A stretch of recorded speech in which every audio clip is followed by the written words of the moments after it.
हरिः ओम्। सशङ्खचक्रगदापि शङ्खं पीताम्बरं कौस्तुभवत्सचिह्नं श्रिया समेतोज्ज्वलशोभिताङ्गं विष्णुं सदाहं शरणं प्रपद्ये।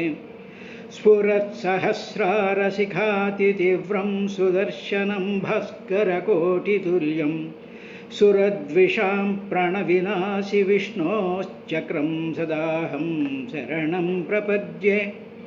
विष्णोर्मुखोद्धानिलपूरितस्य यस्यध्वनिर्धा नवदर्पहन्ता तं पञ्चजन्यं शशिकोटिशुभ्रं शङ्खं सदाहं शरणं प्रपद्ये। यज्वानिनादश्रवणात् सुराणां भेतांश्च निर्मोक्तभयानि सद्यः पतन्ति दैत्याशनिभाणवर्षिसरङ्गं सदाहं शरणं प्रपद्ये। हिरण्मयीं मेरुसमानसारां कौमोदकीं दैत्यकुलैकहन्त्रीं वैकुण्ठवामग्रकराभिमृष्टां गदां सदाहं शरणं प्रपद्ये। रक्षोऽसुराणां कठिनोग्रकण्ठच्छेदशिरः सुनिददिग्धधरां तं नदकं नमहरेः प्रदीप्तं खड्गं सदाहं शरणं प्रपद्ये। इदं हरेः पञ्चमहायुधानां स्तवं पठेदोऽन्यनुदिनं प्रभाते समस्तदुःखानि भयानि सद्यः पापानि नश्यन्ति सुखानि सन्ति।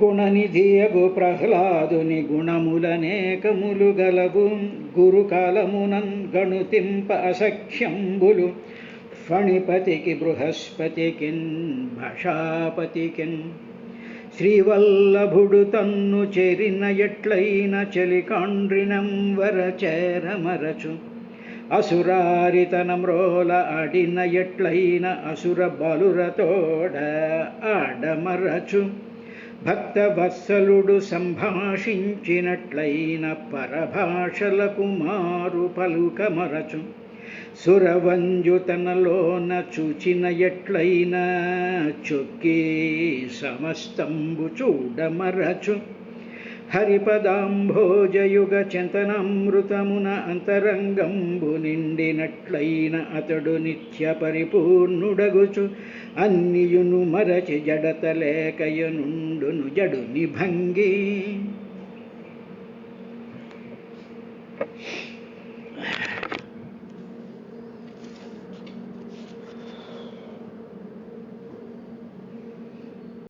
హరి ఓం. యోగైర్హే ఏవం ఏవ దుర్వర్ణం భావయిష్యంతి సాధవః నిర్వైరాదిభిరాత్మానాం యచ్చీలమనువర్తితుం యత్ప్రసాదాదిదం విశ్వం ప్రసీదతి యదాత్మకం స స్వద్భృగ్భగవాన్ యస్య తోష్యతే అనన్యయాదృశా స వై మహాభగవతో మహాత్మా మహానుభావో మహితాం మహిష్ఠః ప్రవృద్ధభక్త్యా హ్యనుభావితాశయే నివేశ్య వైకుంఠమిమం విహాస్యతి. అలంపటశిలధరో గుణాకరో హృష్టః పరాధ్యావ్యదితో దుఃఖితేషు అభూతశత్రుర్జగతః శోకహర్తా నైదాఘికం తాపమివోడురాజः అంతర్బహిశ్చామల అబ్జనేత్రం స్వపూరుషేచ్ఛానుగృహీతరూపం పౌత్రస్తవ శ్రీలలనాలలామం ద్రష్టా స్ఫురత్కుండలమండితాననం అంటూ దితిభర్త అయినటువంటి కశ్యప ప్రజాపతి దితిని చూస్తూ నువ్వు చేసినటువంటి తప్పుని గ్రహించావు, రెండవది తప్పును గ్రహించడమే కాకుండా పశ్చాత్తాపం కూడా పొందావు. పశ్చాత్తాపం పొందిన తరువాత శ్రీహరిని, తరువాత రుద్రుణ్ణి కూడా నువ్వు ప్రార్థించావు. ఈ 4 అయిన తరువాత నువ్వు తప్పు చేస్తున్నావు అని నేను అన్నప్పుడు నాలో దోషం ఎంచుతావా అనేటువంటి భావాన్ని నీ మనసులోకి రానివ్వకుండా, ఓహో నా భర్త చెప్పింది సరైనటువంటిదే అని చెప్పి నీవు నన్ను ఏ విధమైనటువంటి ద్వేషభావం లేకుండా ఆదరం చూపావు అని ఈ 5 రకాలైనటువంటి మార్పులను కశ్యప ప్రజాపతి దితితో చెప్పాడు. కాబట్టి దీని నుంచి మనం నేర్చుకోవాల్సింది ఏమిటి అంటే, మొట్టమొదట మనం ఏదైనా ఒక దోషం కానీ ఒక తప్పు కానీ చేస్తే మేము తప్పు చేసాము అని మనస్ఫూర్తిగా ఒప్పుకోవడం, ఒప్పుకున్న తర్వాత దాని మీద పశ్చాత్తాపం చెందడం. ఒప్పుకున్నంత మాత్రంలో అది పశ్చాత్తాపం అవ్వదు. చేసినటువంటి పని ఇది ఇంత దోషము, దీనివల్ల ఇంత నష్టం కలిగింది అని చెప్పి కన్నీటితో మన మనసును శుద్ధిపరుచుకోవడాన్ని పశ్చాత్తాపం అంటారు. అయినంత మాత్రంలో సరిపోదు స్వామి అని చెప్పి అటు శ్రీహరిని అటు రుద్రుణ్ణి కూడా మనస్ఫూర్తిగా మళ్ళీ నన్ను ఈ తప్పు చెయ్యకుండా రక్షించండి అని చెప్పి శివకేశవుని ప్రార్థించడం. అది అయిన తర్వాత నువ్వు తప్పు చేస్తున్నావు అని ఎవరు చూపించిన వాళ్ళ మీద ఆదరభావంతో ఉండడం అనేటువంటి ఈ 5 రకాలైనటువంటి ప్రాసెస్ని చెయ్యాలి అని భాగవతం చెప్పింది. సరే, ఇది అయిన తర్వాత నీకు అద్భుతమైనటువంటి మహోన్నతమైనటువంటి మనవడు పుడతాడు, నీ కొడుకు పుడతాడు. వాటి ఎటువంటి వాడు అంటే అగ్నిహోత్రం లాంటి వాడు. అగ్నిహోత్రంలో ఏం జరుగుతుంది అంటే యోగై హేమే దుర్వర్ణం, బంగారం రంగు మాసిపోయినటువంటి బంగారాన్ని అగ్నిలో ప్రవేశపెట్టినట్లయితే దుర్వర్ణం, దాని మీద ఉండేటువంటి బంగారానికి భిన్నంగా ఉండేటువంటి మలినముల యొక్క రంగులన్నీ, ఆ దుర్వర్ణాలన్నీ పోయి మిలమిల బంగారం ఏ విధంగా అయితే మెరిసిపోతుందో, నీకు కలగబోయేటువంటి మనవుడు ఒక ప్రజ్ఞాస్వరూపమైనటువంటి వాడు, జ్ఞానస్వరూపమైనటువంటి భక్తి జ్వాలలతో శరీరము మనసు అంతా నిండిపోయినటువంటి మహత్తరమైనటువంటి అగ్ని తేజోస్వరూపమైనటువంటి వాడు. అటువంటి మహాభక్తుడు, అటువంటి మహా తేజస్సాలి, అటువంటి శ్రీ మహావిష్ణువు మహాభక్తుడైనటువంటి వాడి అగ్నితో సమానమైనటువంటి వాడు. అటువంటి ఆయనకి, ఆ మనవుడికి నిర్వైర, ఏ విధమైనటువంటి వైరబుద్ధి ఉండదు. ఎవరి మీద కూడా వైరం లేనటువంటి బుద్ధి కలిగి ఉంటాడు. తరువాత అటువంటి నీ మనవణ్ణి చూసి సాధువులందరూ అంటే సత్పురుషులందరూ, సచ్చీలం కలిగినటువంటి వాళ్ళు, సత్కర్మలు చేసేటువంటి వాళ్ళు, సాధకులైనటువంటి వాళ్ళు అనువర్తితం, ఆ ప్రహ్లాదుణ్ణి అనుకరిస్తూ ఏం చేసుకుంటుంటారు, ఆత్మానం భవయిష్యంతి, వాళ్ళ యొక్క మనసుల్ని, వాళ్ళ హృదయాల్ని, వాళ్ళ యొక్క ఆ వాసనలన్నిటినీ కూడా శుద్ధి చేసుకుంటూ ఉంటారు. అంటే వాళ్ళ మనసు అనేటువంటి ఆ బంగారాన్ని, దాని మీద వచ్చేటువంటి దుర్వర్ణాలు, వైరభావాలు, ద్వేషాలు, వీటిలన్నిటినీ కూడా ప్రహ్లాదుడు అనేటువంటి అగ్నిలో వాళ్ళన్నిటినీ కూడా శుద్ధి చేసుకుని వాళ్ళ మనస్సుని పరిపూర్ణం చేసుకుని పరిశుద్ధమైనటువంటి మనోప్రవృత్తులు కలిగినటువంటి వాళ్ళు అవుతారు. అంతటి ప్రజ్ఞావంతుడైనటువంటి వాడు నీకు మనవుడి కింద పుడతాడు అని చెప్పిన తరువాత ఆయన కశ్యప ప్రజాపతి ఈ విధంగా అనడం ప్రారంభి, యత్ ప్రసాదాద్ ఇదం విశ్వం ప్రసీదతి యదాత్మకం శాశ్వద్భగవాన్ యస్య తుష్యతే అనన్యాదృశ. ఉదితి, ఈ జగత్తంతటికి కూడా అధిష్టానమైనటువంటి వాడు భగవంతుడే కదా. ఇప్పుడు అంటే భగవంతుడు అంటే పరమాత్మ, సర్వశక్తి సమన్వితుడైనటువంటి పరమాత్మ. ఈ పరమాత్మ తన మాయాశక్తి చేత త్రిగుణాలను, తర్వాత ప్రకృతిని సృష్టించాడు. ఈ సృష్టించినటువంటి ప్రకృతి ఉందే, అంటే మనం చూస్తూ ఉండేటువంటి జడమైనటువంటి ఈ నేచర్ ఉంది. ఈ నేచర్లో ఏమున్నాయండి, గాలి ఉంది, తర్వాత నీళ్లు ఉన్నాయి, పర్వతాలు ఉన్నాయి, చెట్లు ఉన్నాయి, చామలు ఉన్నాయి, రకరకాలైనటువంటి జంతువులు ఉన్నాయి, ఎన్నో రకాలైనటువంటి సమస్తమైనటువంటివి కూడా ఉన్నాయి. అందులో ఇవన్నీ ఉన్నాయి. ఇవన్నిటి కూడా ఏం చేస్తూ ఉంటాయంటే, చెట్లు ఉన్నాయనుకోండి, ఏదో చల్లని గాలి వేస్తాయి, ఫలాలు ఇస్తాయి. అదే నీళ్ళు అయితే దాహాన్ని తీరుస్తాయి, ప్రాణాన్ని నిలబెడతాయి. అదేవిధంగా అనేక రకాలైనటువంటి ఔషధులతో కూడుకున్నటువంటి ప్రకృతి అంతా కూడా ఎవరి అనుగ్రహంతో వాటికి ఆ శక్తులు వచ్చాయి. ఆ చెట్టుకి ఫలాలు ఇవ్వాలి, పుష్పాలు పూయాలి, చల్లని గాలి రావాలి అనేటువంటి ఆ క్వాలిటీస్ ఈ సృష్టిలో ఉండేటువంటి సమస్త ప్రాణులకి ఎవరిచ్చారంటూ భగవంతుడి యొక్క అనుగ్రహం వల్ల, అంటే భగవంతుడి యొక్క సంకల్పం వల్ల ఈ ప్రాణికోటి అంతటికీ కూడా అందరికీ కూడా అనుగ్రహించేటువంటి శక్తి వచ్చింది. అంటే చెట్టు అనుగ్రహిస్తోంది కాబట్టే మనకు పళ్ళు కలుగుతున్నాయి, ఆవులు అనుగ్రహిస్తున్నాయి కాబట్టే మనకు పాలు కలుగుతున్నాయి, ఈ వర్షం అనుగ్రహిస్తోంది కాబట్టే మనం జలం తాగుతూ ఉన్నాం. ఈ విధంగా భగవంతుడి యొక్క అనుగ్రహం వల్ల జడమైనటువంటి ప్రకృతి కూడా అనుగ్రహిస్తోంది. ఆ ప్రకృతి యొక్క అనుగ్రహం చేత మానవులందరూ కూడా, సమస్తమైనటువంటి జంతువులన్నీ కూడా, ప్రాణులన్నీ కూడా బతకగలుగుతున్నాయి అని భగవంతుడి యొక్క అనుగ్రహం ప్రకృతి మీద, ప్రకృతి యొక్క అనుగ్రహం వల్ల సకల జీవరాశులు బతుకుతున్నాయి అనేటువంటి విషయాన్ని ఈ కశ్యప ప్రజాపతి దితికి చెప్పాడయ్యా అని చెప్పి పరీక్షన్ మహారాజుకి సుఖబ్రహ్మ చెప్పినటువంటి విధానాన్ని నైమిషారణ్యంలో సూత మహర్షి, సౌనికాది మహర్షులకు చెప్తూ, యత్ ప్రసాదాద్ ఇదం విశ్వం, ఇదం అంటే ఈ కనిపిస్తూ ఉండేటువంటి విశ్వం అంతా కూడా ప్రసీదతి యదాత్మకం, అన్నిట్లోనూ కూడా ఆత్మస్వరూపంగా ఉండేటువంటి ఆ పరమాత్మ యొక్క యత్ ప్రసాదాత్, ఆ పరమాత్మ యొక్క అనుగ్రహం, ప్రసాదము అంటే అనుగ్రహం, ఆ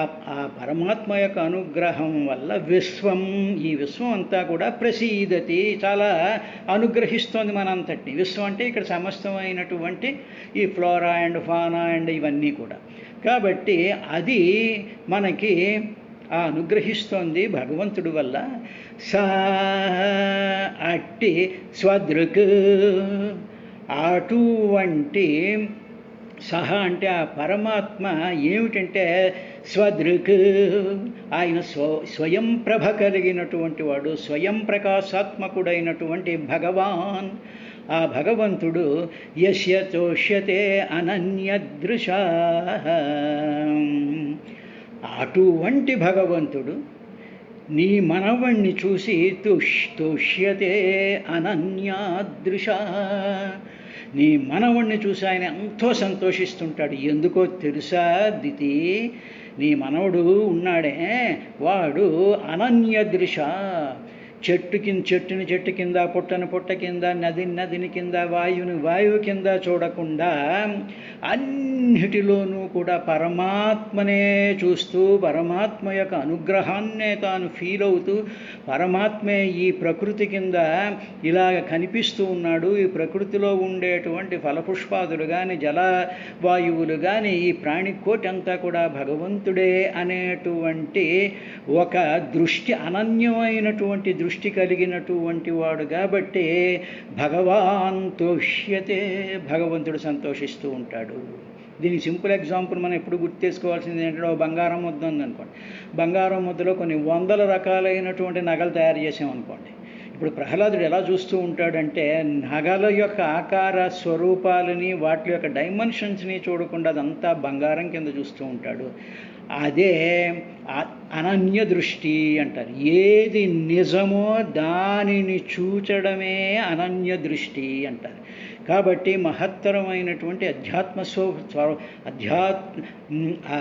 అద్వైత భావం కలిగినటువంటి ఆ మహానుభావుడు నీకు మనవడి కింద పుడుతూ ఉన్నాడు అని చెప్పిన తరువాత ప్రహ్లాదుణ్ణి ఆయన ఎటువంటి వాడు అనేటువంటి విషయాన్ని చెప్తూ, ఇంకా సవై మహాభగవతో మహాత్మా మహానుభావో మహతాం మహిష్ట ప్రవృద్ధభక్త్యాహ్యనుభావితాశయే నివేశ్య వైకుంఠమిమం విహాస్యతి.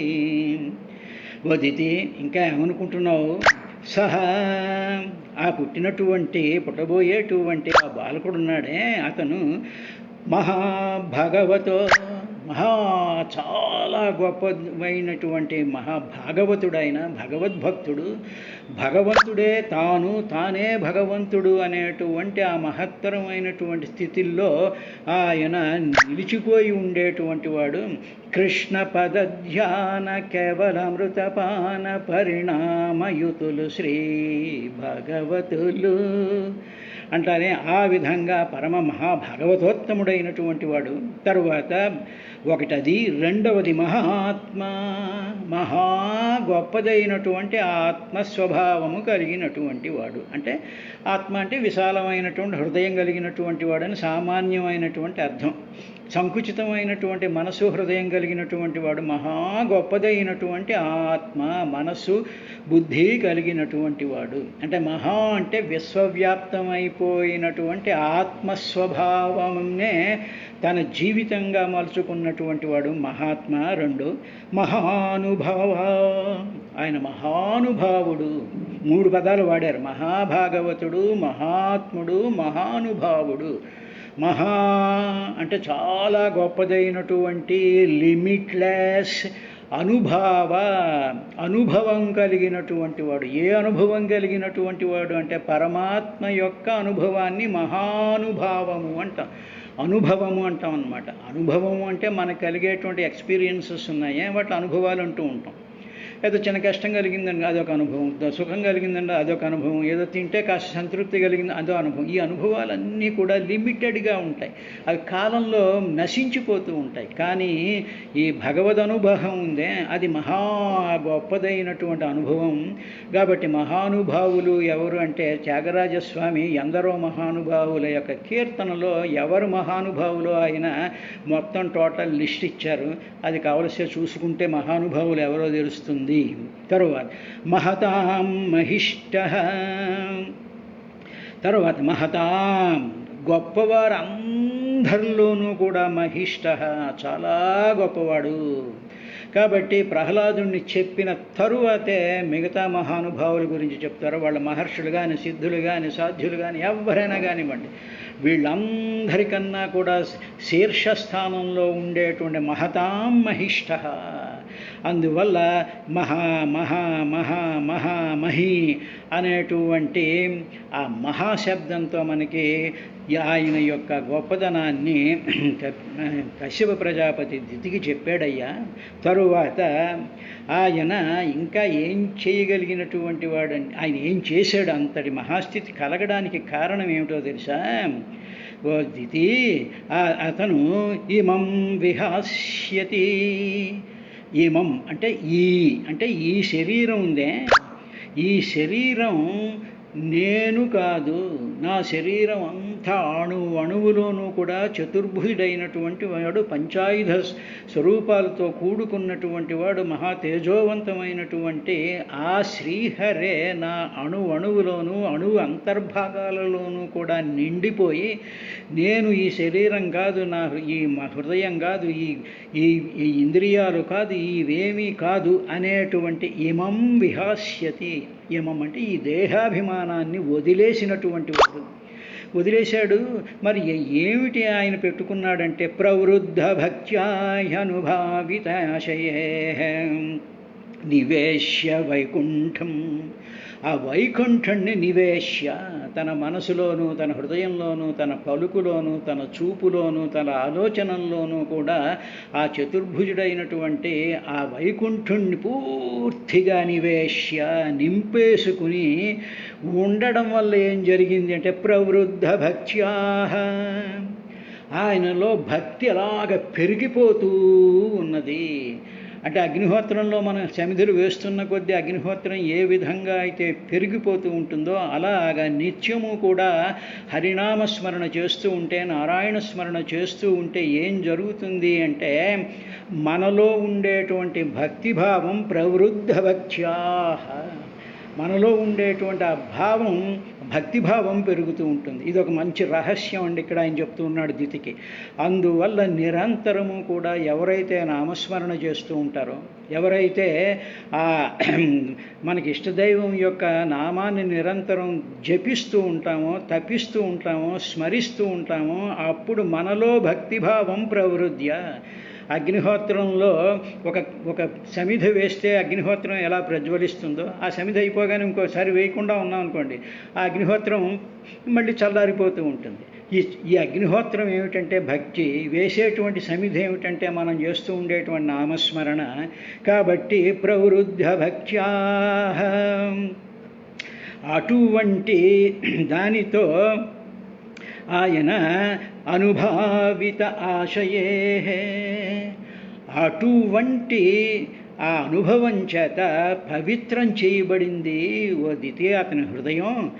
ఎప్పుడైతే ఈ విధంగా ఆయన యొక్క శరీరం అంతా కూడా ఆ విధంగా పవిత్రం చేయబడిందో, అప్పుడు తనకి విహాయ ఇమం విహాస్యతి, ఈ శరీరం నేను కాదు అనేటువంటి సర్వస్య శరణాగతి యొక్క స్థితిని ఆయన పొందాడు అని చెప్పిన తరువాత దీనినే పోతన గారు ఆ నిరంతర నామస్మరణ గురించి ఆయన ఏ విధంగా చేశాడో అనేటువంటి విషయాన్ని చెప్తూ, పానీయంబులు త్రాగుచున్ కుడుచుచున్ భాషించుచున్ హాసలీలా నిద్రాదులు చేయుచున్ తిరుగుచున్ లక్షించుచున్ సంతత శ్రీ నారాయణ పద పద్మయుగళీ చింతామృతాస్వాద సంధానుండై మరచన్ సురారిసుతుడు ఏతద్విశ్వమున్ భూవర. నిత్యము అంటే అది పానీయంబులు త్రావుచున్ కుడుచుచున్ భాషించుచున్ హాసలీలా నిద్రాదులసేయుచున్ తిరుగుచున్ లక్షించుచున్ సంతత శ్రీ సంతత ఎల్లప్పుడూ కూడా శ్రీ నారాయణ పద పద్మయుగళీ చింతామృతాస్వాద, శ్రీ నారాయణ పద పద్మయుగళీ చింతామృతాస్వాద సంధానుండై మరచన్ సురారిసుతుడే తన్ విశ్వమున్ భూవర అని పోతన గారు తానే ప్రహ్లాదుడి కింద అయిపోయి ప్రహ్లాదుడి యొక్క అద్భుతమైనటువంటి ఆ తత్వాన్ని తీసేట్టాడు. అదే విషయాన్ని ఇమం విహాస్యతి, ఆ దేహాభిమానాన్ని వదిలేశాడు అని చెప్పిన తరువాత ఇంకా ఆయన ఏమన్నాడంటే, ఓ దితి నీ మనవడిగా అలంపట శిలధరో గుణాకరో హృష్ట పరాధ్యా వ్యధితో దుఃఖితేషు అభూత శత్రుర్జగత శోకహర్త నైదాఘికం తాపమివోడురాచ. ఊరికి అలా భక్తితో ఒళ్ళు మర్చిపోయి కూర్చుని ఏ విధమైనటువంటి పని పాట లేకుండా ఉంటాడు అనుకుంటున్నావేమో, కానీ ఆయన జితేంద్రుడైనటువంటి వాడు, తన ఇంద్రియాలన్నిటినీ కూడా తను జయించినటువంటి వాడు, చక్కనైనటువంటి క్యారెక్టర్ కలిగినటువంటి వాడు. మొట్టమొదటి జితేంద్రియుడు, తర్వాత చక్కనైనటువంటి క్యారెక్టర్ కలిగినటువంటి వాడు. ఆ ప్రహ్లాదుల్లో సకల సద్గుణాలు కూడా వచ్చి ఆయన్ని ఇల్లు కింద తీసుకుని ఊళ్ళో ఉండేటువంటి సకల సద్గుణాలన్నీ కూడా మన ఇంట్లోకి వచ్చాయనుకోండి, సకల సంపదలన్నీ కూడా మన ఇంట్లోకి వచ్చాయనుకోండి, అలాగా ప్రహ్లాదుడు అనేటువంటి ఆ శరీరం అనేటువంటి ఇంటిలోకి సకలమైనటువంటి సద్గుణాలు వచ్చేసాయి.